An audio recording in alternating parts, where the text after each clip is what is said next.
The Venetian lagoon shimmered under the midday sun. But one island stood apart, shrouded in an unsettling stillness. This was Proveglia, a place whispered about in hushed tones. Its history was a tapestry of sorrow, woven with threads of plague and madness. For centuries it served as a quarantine zone, a final refuge for the afflicted.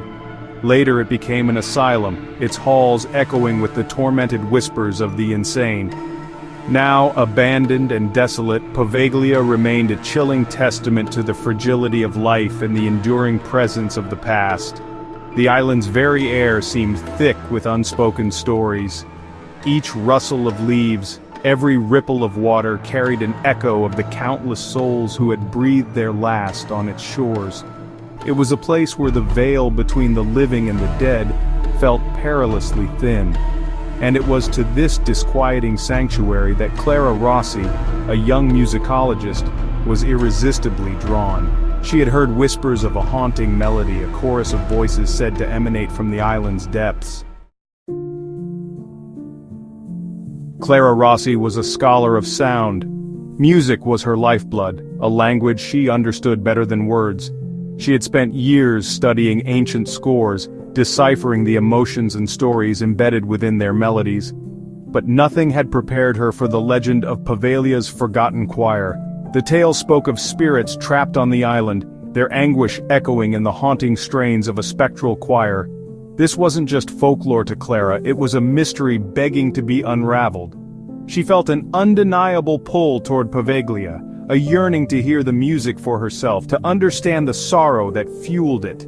Driven by an insatiable curiosity and a touch of trepidation, Clara secured passage to the island. She carried with her a small backpack containing recording equipment, a notebook, and a battered leather-bound journal, a gift from her grandmother.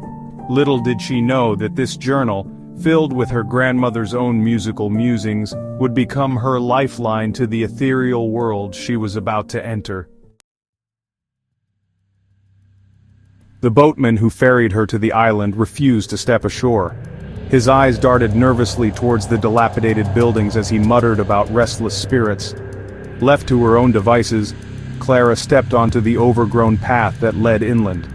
A profound silence enveloped her, broken only by the gentle lapping of waves against the crumbling stone. A shiver ran down her spine. The air felt heavy, laden with an invisible weight of sorrow. As she walked deeper into the heart of the island, she noticed remnants of the past at every turn.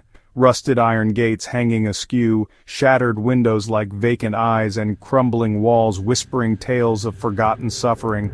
The silence was unnerving, amplified by the sheer weight of the island's history. But amidst the decay and desolation, there was a strange, melancholic beauty.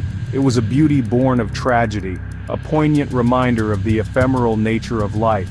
And it was this bittersweet symphony of ruin that drew Clara onward towards the source of the haunting melody she yearned to uncover.